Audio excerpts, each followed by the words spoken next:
Hello. तो आज हम दोबारा से आ गए हैं रीजनिंग के एक नए टॉपिक के साथ जिसका नाम है सिटिंग अरेंजमेंट। सिटिंग अरेंजमेंट का मतलब होता है कि हम किस तरह से सीट्स को अरेंज करते हैं पर्सन के बैठने के लिए। जैसे आपने मैक्सिमम एग्जामिनेशन हॉल्स में भी देखा होगा, आपने हर जगह देखा होगा कि सिटिंग अरेंजमेंट को बहुत ज्यादा यूज किया जाता है। इसके टू टाइप्स बनते हैं। जो इसके क्वेश्चंस के टाइप्स होते हैं वो दो तरह के होते हैं, एक होते हैं बाउंडेड बॉडीज, एक होती है लीनियर बॉडीज। बाउंडेड बॉडीज में मैक्सिमम टाइम आपके पास जो है सर्कुलर सिटिंग का क्वेश्चन देखा जाता है, तो इसमें जो है आपके पास सर्कल सिटिंग के क्वेश्चन बनते हैं। तो इसमें जो सर्कल है वो आपके पास इस तरह से ड्रॉ होता है। तो आपके पास फर्स्ट टाइप आ गया बाउंडेड बॉडीज का, और सेकंड टाइप है आपके पास लीनियर बॉडीज। इसमें आपके पास है स्ट्रेट लाइन और पैरेलल लाइन। स्ट्रेट लाइन में आपके पास एक स्ट्रेट लाइन होगी जिसमें आपके पास जो है कंडीशन दी गई होंगी, उन कंडीशंस के बेसिस पे आपको पर्सन्स को उनकी अपनी जगह पर बिठाना होता है। और सेकंड है आपके पास पैरेलल लाइन। पैरेलल लाइंस होती है इस तरह से, इसमें पर्सन्स आपके एक दूसरे की तरफ को देख रहे होते हैं। तो फर्स्ट लाइन आपकी हमेशा साउथ की तरफ को देख रही होगी और सेकंड लाइन आपकी नॉर्थ की तरफ को देख रही होगी। तो हमें उस बेसिस पे जो है पर्सन्स को बिठाना होता है। तो अब हम जैसे देखेंगे क्वेश्चंस को कि बाउंडेड बॉडीज और उनकी पॉसिबिलिटीज, लीनियर बॉडीज और उनकी पॉसिबिलिटीज। सबसे पहले हम लीनियर बॉडीज पे आते हैं। तो लीनियर बॉडीज और उनकी पॉसिबिलिटीज में सबसे पहली पॉसिबिलिटी ये आती है, या तो वो एक ही सिंगल लाइन होगी या तो वो पैरेलल लाइंस होंगी। पॉज करो। या तो वो पैरेलल लाइंस होंगी, ठीक है। तो इसमें आपके पास क्या होता है, हमें एक और चीज ध्यान में रखनी होती है जो कि है डायरेक्शन। डायरेक्शन इसमें दो ही डायरेक्शन होती हैं, एक होती है नॉर्थ डायरेक्शन, एक होती है साउथ डायरेक्शन। तो आपके पास क्वेश्चन में दिया गया होगा ऑलरेडी कि जो number of person sitting in a parallel row, इधर दे आर फेसिंग नॉर्थ और दे आर फेसिंग साउथ। तो हमें इस चीज का बहुत ज्यादा ध्यान देना है कि वो नॉर्थ की तरफ को देख रहे हैं या साउथ की तरफ को देख रहे हैं। सेम दोनों पैरेलल लाइंस जो हमारे पास है, पैरेलल रोज, इसमें भी हमें देखना है कि कौन सी रो आपकी नॉर्थ की तरफ को देख रही है, कौन सी रो आपकी साउथ की तरफ को देख रही है। सेम। तो बाउंडेड बॉडीज और उसकी पॉसिबिलिटीज में आता है एक सर्कुलर सिटिंग। तो इस सर्कुलर सिटिंग में भी आपके पास दो तरह की पॉसिबिलिटीज होती है, या तो फिर number of person sitting in this circle, they may be even और दे कैन बी ऑड। या तो वो इवन होंगे या वो ऑड होंगे, ठीक है। तो इसमें भी आपने ध्यान देना है कि या तो फिर पर्सन सारे के सारे आपके जो है सेंटर की तरफ को फेस कर रहे होंगे, या तो फिर आउटसाइड द सर्कल फेस कर रहे होंगे। या तो वो अंदर की तरफ को देख रहे होंगे या तो वो बाहर की तरफ को देख रहे होंगे। तो अब आपके पास क्वेश्चन किस तरह से बनते हैं, आइए देखते हैं। फर्स्ट क्वेश्चन है आपके पास, there are 4 person A B C D. अब इसमें आपके पास बोला है कि आपके पास 4 पर्सन हैं, हमें उनको एक लीनियर रो में बिठाना है। ओके, एक लीनियर रो में जब हम इन्हें बिठाएंगे, बट आपने ये भी ध्यान देना है कि यहाँ पे तो आपके पास डायरेक्शन का दिया ही नहीं है कि वो नॉर्थ की तरफ को देख रहे हैं या साउथ की तरफ को देख रहे हैं। तो अगर आपके पास कोई डायरेक्शन नहीं दी है तो वो जो रो होगी वो हमेशा नॉर्थ की तरफ को ही फेस करेगी। जो जितने भी पर्सन होंगे वो सभी जो है नॉर्थ की तरफ को फेस करेंगे। ओके, तो इसमें आपके पास सबसे पहली लाइन है, A sit second to the left of D. अब आपके लिए बोला है A sit second to the left of D. आपके पास जितनी भी कंडीशंस होंगी सबसे पहले आपने उन्हें बना लेना है, बाद में आपने उनको मर्ज करके एक लाइन में बिठा देना है उन्हें। ओके, तो अब आपके पास यहाँ पे दिया हुआ है सेकेंड टू द लेफ्ट। तो सेकेंड टू लेफ्ट का मतलब होता है कि जैसे ए और बी के बीच में सिर्फ एक ही पर्सन आएगा। Second to the left of D, D के लेफ्ट में मतलब first, second to the left में ए है। तो आई होप आपको समझ में आ रहा होगा सेकेंड टू द लेफ्ट का मतलब क्या है। इसी तरह से आपके पास अगर आपको कहते हैं कि थर्ड टू द लेफ्ट और right, fourth to the left और राइट, तो उसमें सिर्फ यही होगा। सेकंड टू द लेफ्ट बोला है तो ओनली वन पर्सन आएगा बीच में। Third to the left right होगा तो उसमें बीच में टू पर्सन आएंगे। फोर्थ टू द लेफ्ट होगा तो उसमें जो है इन बिटवीन आपके पास तीन पर्सन बैठेंगे। ओके, तो और अब आपके पास एक और आगे कंडीशन दी है, C sits immediate right of A. C का बोला है कि C sits immediate right of A. A का राइट इस तरफ को होगा और इमीडिएट का मतलब होता है कि बिल्कुल साथ में आपका कौन बैठा है, ए के सी। तो हमें सी की भी पता लग गई डायरेक्शन। और इसमें अगर आप अपना कॉमन सेंस यूज करोगे तो ऑलरेडी चार पर्सन है, तीन का आपको पता लग गया है, तो इसमें आप बोलोगे कि मैम अब हम बी को यहाँ पे बिठा दें या फिर हम बी को यहाँ पे बिठा दें। तो उसके लिए भी आपके पास एक और कंडीशन आ गई। आपके पास थर्ड कंडीशन क्या है कि B sits third to the right of A. अब मैंने क्या बताया था आपको कि अगर ए के थर्ड राइट में है तो इन बिटवीन कितने पर्सन आएंगे, टू। तो अब हमने बी को थर्ड राइट में जब हमने बिठा दिया इस तरफ में, तो उनके इन बिटवीन में आपके पास दो पर्सन आ गए हैं।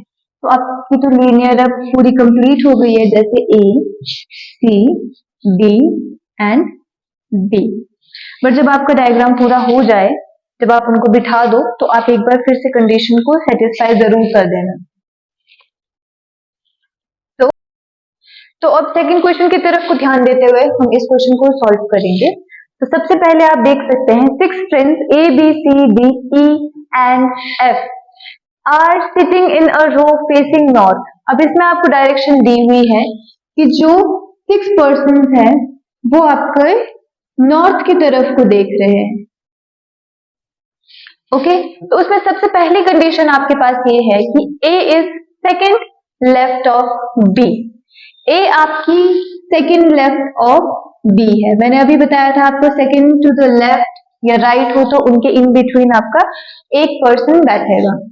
तो बी, उसके आगे आप देख सकते हो कि who is second left of C. अब इसमें आपके पास एक वर्ड का यूज हुआ है जो कि है हु, और हु आपका रिप्रेजेंट करता है हमेशा उस पर्सन को जो उसके एग्जैक्टली पीछे हो, मतलब सेकंड पर्सन को। वो हमेशा सेकंड पर्सन को ही रिप्रेजेंट करता है। तो इसमें बोला है who is second left of C, मतलब बी के बारे में बोला है कि बी जो है आपका सेकंड लेफ्ट ऑफ सी है। अब सी है, सी के सेकंड लेफ्ट में है, तो ऑब्वियसली बी और सी के बीच में भी एक पर्सन आएगा, बिकॉज सेकंड लेफ्ट बोला है तो उसमें आपका एक पर्सन बीच में आएगा ही आएगा। ओके, फिर आपके पास बोला है D is not C's neighbour. अब जो है डी जो है सी का नेबर नहीं है, तो ना डी यहाँ पे आएगा ना डी यहाँ पे आएगा। तो डी कहाँ आएगा आपका, यहाँ पर बीच में। After that E is not बीज नेबर। अब ई के बारे में बोल दिया है कि ई आपका बी का नेबर नहीं है, तो ई यहाँ पर नहीं आएगा, तो ई आ जाएगा इस तरफ राइट साइड। तो अब आपके पास ए की जगह खाली बची है और आपके पास एक ही पर्सन बचा है एफ, तो हम यहाँ पे बिठा देंगे एफ को। तो आपको क्या करना है कि एक एक कंडीशन को धीरे धीरे सेटिस्फाई करते जाओगे, तो आपको जो है पूरा लाइन और आपकी जो पूरी रो है वो कंप्लीट हो जाएगी इजीली, और आपको फिर पर्सन बिठाने में भी इजी होगा। एफ, सी एंड ई। तो एक बार आपके पास इस तरह से पूरी लाइन जब ड्रॉ हो जाएगी, जब सभी अपनी सीट्स में बैठ जाएंगे, तो आपको क्वेश्चंस भी होंगे आगे, जैसे यहाँ पर है हु आर सीज नेबर। तो सी के जो नेबर है वो कौन कौन है। अब सी के नेबर कौन है, ई एंड एफ। तो आप आंसर में लिखोगे ई एंड एफ। और यहां बोला है who is at second left of E. तो आप सबसे पहले ई को देखोगे, फिर लेफ्ट की तरफ को जाओगे, कितने सेकंड, फर्स्ट सेकंड। तो सेकंड लेफ्ट में कौन है आपका, एफ। तो इस तरह से आप जो है क्वेश्चंस को सॉल्व करोगे, एंड आई होप आपको ये चीज समझ में आ गई होगी। अब ये क्वेश्चन जिस तरह से पूरा हो गया है, तो इसमें आपके पास आपने देखा था सबसे पहले फेसिंग नॉर्थ। अब सेम यही क्वेश्चन अगर आपके पास आता है इन केस फेसिंग साउथ, तो इसमें क्या होगा आपके पास, जो आपका राइट हैंड साइड होगा वो आपका लेफ्ट हो जाएगा, जो आपका लेफ्ट होगा वो राइट हो जाएगा, बाकी सारा क्वेश्चन एज इट इज ही सॉल्व होगा। ओके, तो अब आपके पास जो है पैरेलल रो, तो अब आपके पास एक और क्वेश्चन आ गया है पैरेलल रो का। तो हम इस क्वेश्चन को देखते हैं। इसमें आपके पास दिए गए हैं दो रोज, जो आपकी फर्स्ट रो होगी वो होगी हमेशा आपकी नीचे वाली, सेकंड रो होगी आपकी हमेशा ऊपर वाली रो। तो इसमें आपके पास फर्स्ट रो के बारे में बताया है कि P Q R S T faces north. जो P Q R S T है वो आपकी नॉर्थ को फेस करेगी, और जो आपके पास U V W X Y है, यू वी डब्ल्यू एक्स और वाई है, वो आपके साउथ को फेस करेगी। सबसे पहले आपके पास क्वेश्चन में क्या दिया है, जो वी को फेस कर रहा है वो थर्ड लेफ्ट में है क्यू के। तो निचली लाइन जो है आपकी नॉर्थ की तरफ को देख रही है, तो आपका जो है लेफ्ट आपका इस तरफ को आएगा, और ऊपर वाली लाइन आपकी साउथ की तरफ को देख रही है, तो लेफ्ट आपका इस तरफ को आएगा। ओके, तो सेकंड लाइन है आपके पास U sits second to the left of V. जो यू है वो second to the left of V है, वी के सेकंड लेफ्ट में बैठी है, तो उसमें जो है आपके पास सिर्फ एक पर्सन आएगा बीच में, नीचे थर्ड टू द लेफ्ट था तो दो पर्सन आ रहे थे बीच में। ओके, अब बोला है only one person sits between T and the one who faces you. Only one person sits between T and the one who faces you. एक आपके केस ये बन सकता है, एक केस आपके पास और बन सकता है जो है इस तरह से, क्यू टी आपका यहां पर भी आ सकता है, बिकॉज यहाँ पे भी तो आपकी कंडीशन सेटिस्फाई हो रही है कि टी और यू को फेस करने वाले पर्सन के बीच में एक ही पर्सन बैठा है। ओके, अब नेक्स्ट लाइन है आपके पास the number of person sitting to the left of X is same as the number of person sitting to the right of R. अब x के लेफ्ट में जितने पर्सन होंगे सेम उतने ही r के राइट में भी होंगे, बट अभी आपको पता नहीं है इनकी एक्चुअल पोजीशन क्या है, तो हम आगे वाली कंडीशन में जाते हैं। s sits third to the right of r। अब s जो है third to the right of r में बैठेगा, r के थर्ड राइट में s आएगा। यहां पर आपकी ये कंडीशन सेटिस्फाई हो गई। ओके, बट यहां पर आपकी ये कंडीशन सेटिस्फाई नहीं होगी, क्योंकि अगर हम r को यहां बिठाते हैं तो s इवेंचुअली यहां पर आना चाहिए, जो कि नहीं आएगा, तो ये आपकी गलत हो गई। अब हमें इसी में ही कंटिन्यू करना है आगे। तो आगे बोला गया है कि W does not face Q।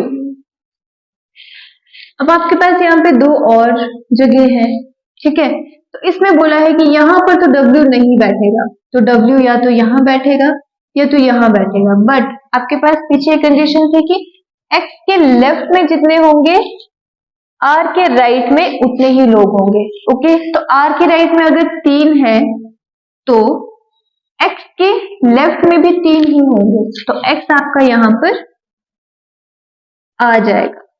तो W अगर यहाँ बैठ नहीं सकता तो W यहाँ बैठेगा, और यहाँ पर बैठ जाएगा आपके पास Y। और अब आपके पास नीचे सिर्फ एक ही जगह खाली है, और आपके पास सिर्फ एक ही पर्सन को बिठाना है जो कि है P, तो P आपका यहाँ पर आ जाएगा। ओके, तो अब हम इन्हें यहाँ पर बिठा देते हैं V, V, X, U, Y, W, T, R, P, Q and S। इस तरह से आपका क्वेश्चन सॉल्व होगा। अब आपके पास एक और क्वेश्चन है जो कि है आपके पास बाउंडेड बॉडी से रिलेटेड, जो कि आपका सर्कुलर सिटिंग। तो इसमें आपके पास जो है 8 पर्सन है, A B C D E F G and H, जो कि एक सर्कुलर टेबल में बैठे हुए हैं। तो सर्कुलर टेबल जब आप बनाओगे तो उसमें आपने क्या करना है, जो पर्सन्स को बिठाओगे वो एक दूसरे के बिल्कुल अपोजिट होने चाहिए, और क्वेश्चन सॉल्व करने के लिए हमेशा आपने एक और सर्कल भी ड्रॉ करना है, ताकि अगर एक सर्कल में कंडीशन सेटिस्फाई ना हो पाए तो वो साथ ही साथ दूसरे सर्कल में कंडीशन सेटिस्फाई हो जाए, ताकि आपका टाइम भी जो है बच जाए। ओके, तो फर्स्ट है आपके पास F sits third to the right of A को आप कहीं पर भी बिठा सकते हो, बट इसमें आपके पास बोला भी गया है कि ये जो है सभी पर्सन सेंटर की तरफ को देख रहे हैं, सर्कुलर टेबल में बैठे हैं और सेंटर की तरफ को इनका फेस है। तो आपने एरो भी बना देना है ताकि आप बाद में कंफ्यूज ना हो। तो सबसे पहले जो लाइन है F sits third to the right of A को आप कहीं पर भी बिठा सकते हो, हम यहाँ पर ले लेते हैं A को। अब third to the right of A में अगर आपका F है तो उसके बीच में आपके पास दो पर्सन आएंगे जो मैं आपको पहले बता चुकी हूँ, तो F और F यहाँ पर आ जाएगा। अब जो सेकंड लाइन है C sits second to the left of D, तो अभी तक हमारे पास ना हमने C को बिठाया है ना D को बिठाया है, तो हम इस कंडीशन को एज इट इज रहने देंगे। फिर अगली कंडीशन में जाएंगे तो वो है D is not an immediate neighbour of A and F। D A और F का इमीडिएट नेबर नहीं है, नहीं है। तो एक डायग्राम में हम D को यहां बिठा देंगे, एक डायग्राम में हम D को यहां बिठा देंगे। अब इसी के साथ हमारा C रिलेट कर रहा है D के साथ, तो हम C की पोजीशन को भी वहां पर लगा देते हैं। C sits second to the left of D। अब D का लेफ्ट आपका अपवर्ड ही जाएगा क्योंकि ये सेंटर की तरफ को फेस कर रहा है, तो आपका C यहाँ पर आ जाएगा। और इस केस में आपका C की जो जगह होगी वो F की जगह पर आ रही है, बट F हमने ऑलरेडी बिठा दिया है, तो ये कंडीशन आपकी सेटिस्फाई यहाँ पर नहीं होगी। ओके, फिर उसके बाद है 3 persons sit between A and C। अब ये कंडीशन आपकी सेटिस्फाई हो रही है कि A और C के बीच में आपके 3 persons है, चाहे वो आप लेफ्ट से देख लो चाहे आप राइट से देख लो। ओके, ये भी हो गया। Only 1 person sits between H and B। अब यहां बोला है कि only 1 person sits between H and B, और यहाँ पर आपके पास एक और थे कि जो D है वो जो है इमीडिएट नेबर है H का। अब D जो है इमीडिएट नेबर है H का, तो H आप यहाँ भी रख सकते हो, B को भी यहाँ रख सकते हो, H यहाँ पर और B यहाँ पर, क्योंकि यहाँ पर बोला है कि एक ही पर्सन जो है H और D के बीच में बैठेगा जो कि है D। और D हमें कैसे पता लगा, क्योंकि D इमीडिएट नेबर है H का, बट अभी तक हमें इनकी एग्जैक्ट लोकेशन का नहीं पता है H और B का, तो हमने इनको जो है स्लैश लगा के लिख दिया हुआ है B and H, H and B। अब हम आगे दोबारा से देखेंगे कि E and G are immediate neighbours. अब जो E और G है वो आपके इमीडिएट नेबर्स। अब इमीडिएट नेबर्स कैसे आएंगे, यहाँ पर दो जगह खाली है आपके पास, या तो E यहाँ आएगा या तो यहाँ आएगा, या G यहाँ आएगा और G यहाँ पर आएगा। अब हम आगे देखेंगे B sits opposite to F। जो B है वो F के अपोजिट में बैठेगा, तो F यहाँ पर है और F का अपोजिट यहाँ पे आ रहा है, तो B आपका B की पोजीशन ये रहेगी। तो अब हमें B की पोजीशन पता लग गई है, तो हम यहाँ से B को हटा देंगे और H की पोजीशन क्या आ गई, B के लेफ्ट में, और B की आ गई B की राइट में। ओके, उसके बाद है आपके पास G sits to immediate right of E। अब बोला है जो G है वो आपके E के इमीडिएट राइट में बैठेगा, तो अब अगर हम E को यहाँ रखते हैं तो G आपका तो लेफ्ट की तरफ को आ जाएगा, इसलिए हम E को A के साथ में रखेंगे, A की राइट में, ताकि G जो है A की राइट में आ सके। तो इस तरह से जो आपका पूरा सर्कल है वो कंप्लीट हो चुका है। ठीक है, C F G E A B D and H। तो इस तरह से आपका जो सर्कुलर टेबल का जो क्वेश्चन है वो सॉल्व होगा, बट आपको साथ में एक और सर्कल भी बनाना पड़ेगा, ताकि अगर आपकी कंडीशन एक सर्कल में सेटिस्फाई ना हो तो वो दूसरे सर्कल में सेटिस्फाई हो जाए, आपका टाइम भी बच जाए और क्वेश्चन भी इजीली सॉल्व हो जाए। अब ये थे आपके जो सभी सेंटर की तरफ को जो है फेस किया हुआ था सबने, बट अगर आपको आता है कि आउटसाइड द सर्कल अगर वो लोग फेस कर रहे हैं, तो सिर्फ आपके पास डायरेक्शंस चेंज होंगी, डायरेक्शंस मीन साइड्स चेंज होंगी। अब जैसे ए का लेफ्ट ये था, लेफ्ट ये था और राइट ये था। अगर इन केस ये आउटसाइड को देखता तो ए का लेफ्ट यहाँ हो जाता और राइट यहाँ हो जाता। आपको सिर्फ इतनी सी ही बात को ध्यान में रखना है, बाकी आपके क्वेश्चंस बहुत इजीली सॉल्व हो जाएंगे। Thank you.